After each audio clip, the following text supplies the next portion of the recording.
What's the most unexpected inspiration for a cool champion mechanic in League? Like, is something like Animal Crossing ever led to a cool idea? Many games lead to cool ideas. So, here's like an explanation of how a path of cool ideas can create something. Okay, this is actually a fun story. So, can anybody guess what champion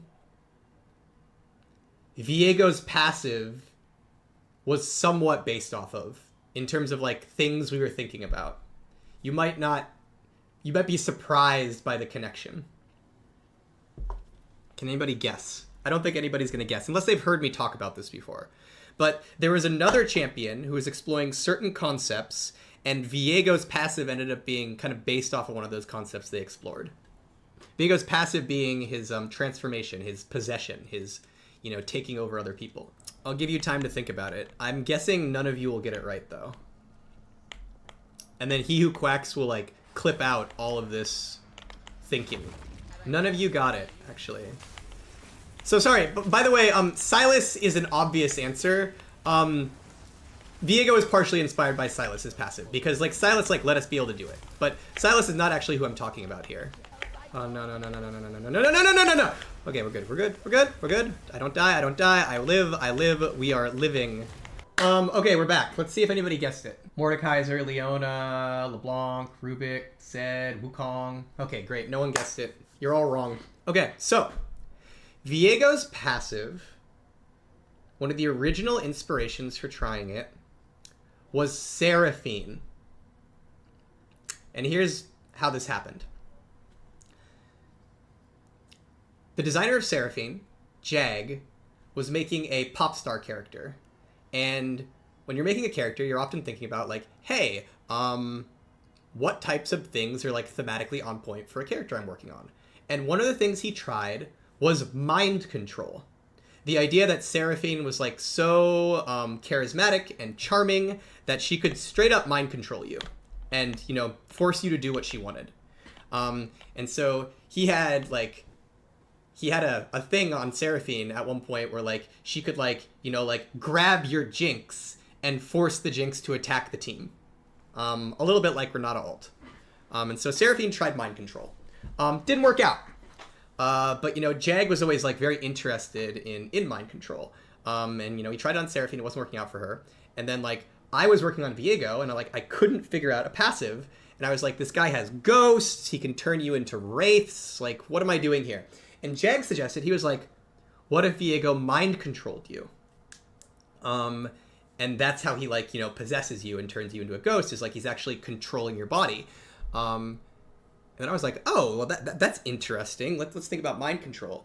One of the hard parts about mind control, though, in a game like League of Legends, is we don't let you control two characters at once. And so the question then comes up, if I want Viego to mind control someone, how's that going to work when Viego also has to control himself? Either A, it's like old Mordekaiser Ghost, where you do get to mind control someone, but it's kind of lame because you don't get to use their spells. Or B, you could use their spells, but then, like, how are you going to control yourself? And so then what we got to, of course, was, well, he possesses your spirit, right? He becomes you. And so the mind control is Viego turning into you, possessing your body, and then he's using your body to cast spells and things like that while not having to control himself because he's you. So that's like an example of how game design ideas can, like, kind of like percolate through, where it's like, hey, this one champion, Seraphine, tried this thing. It was interesting but didn't work. We had another champion, Viego, who was interested in the space of mind control. So let's try some other things to make him work there. Will Yone jungle be buffed? Yone is one of those characters that I would say would be very risky to buff for jungle, and here's the reason. It's not a reason that's going to feel good, but it's real. Certain characters, their ban rate is partially dependent on how often you see them in the game. So, as an example, imagine you were going to see Yone in 60% of games. That would be much more likely that you would ban him. On the flip side of things, there are certain characters who are incredibly overpowered or incredibly frustrating that don't get banned because they're really, really uncommon.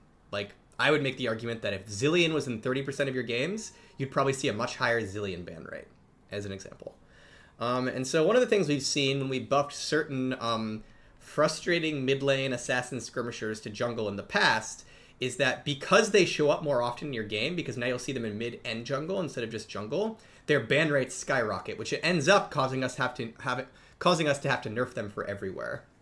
And so if you're wondering, like, well, what's up with Yone jungle? It's like, could Yone jungle be really cool? 100% it could be really cool. But it might end up creating a situation where bro is played in 3 roles, bro is incredibly likely to show up in most of your games, and the end result might be that we have to nerf him because his ban rate skyrockets. So the end result of Yone jungle being buffed could result in Yone having to be a weaker overall character for everybody, which might not be great. Congrats to the team for releasing POE2. Was curious what led you to make the decision of implementing WASD controls in the second game. I think you may be a little mistaken. I am not a designer on POE2. I am a designer on League of Legends. If you want to know why any company would add WASD controls, though, one of the things to think about, and this is really important, and it's actually something that hurts League of Legends, is control scheme. Back in the day, we're talking like 10 years ago, many gamers grew up on PC on RTSs. They played StarCraft, they played Warcraft, games like that, which meant that you were used to mouse controls because that's what you grew up on. Nowadays, Gen Z, Gen Alpha, they're the iPad generation. Many of them have grown up not touching mouse and keyboard at all. Like, some of them don't even know how to, like, use a keyboard well. And then the ones that have grown up playing with a mouse and keyboard have not grown up with click-to-move style games. They've grown up with games like Fortnite, which is a WASD game, right? A lot of the things they've grown up with that are popular are like third-person or first-person shooters, which like use WASD. And so one of the things you always want to think about as a dev is how accessible and understandable is your control scheme to the average player. And the new generation of gamers, the RTS-style controls are significantly less accessible and playable than WASD-style controls. And so I don't know why Path of Exile, you know, would or wouldn't choose to do WASD, but if you want your game to be playable by more players, I think WASD is a great thing to think about in regards to controls, because WASD is the control scheme that many players grow up playing nowadays. Has Jinx dethroned Yasuo as the most popular League character, not most picked? The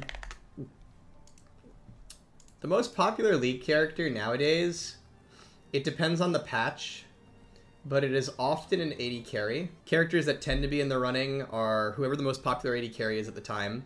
So that's usually like Caitlyn, Jhin, or Kai'Sa. Those are some of the people who tend to be at the top. Other characters who tend to be in the running are Lux. Lux is insanely popular. Played in 2 roles. And then Yasuo and Yone also tend to be up there. Although Yasuo isn't as popular as he used to be, partially because Yone exists. And so a number of Yasuo mains split their time between Yasuo and Yone. And then Lee Sin sometimes is up there depending on the region. Why is jungle and support really popular for players, but rioters, but unpopular for players? Because if you talk about like biases and sample sizes and populations, the type of person who works at Riot is more likely to have the to be the type of person who would want to play a supportive playstyle, which is something that both junglers and supports do. The average League of Legends player is not the type of person who would work at Riot, and the average League of Legends player tends to be, this is not just League of Legends, by the way, it's most games. The average player of most games wants to frag. The average player of most games just wants to play a character who styles on you, kills you, and carries hard. And so it's kind of just a difference in population, really, and preferences of those populations.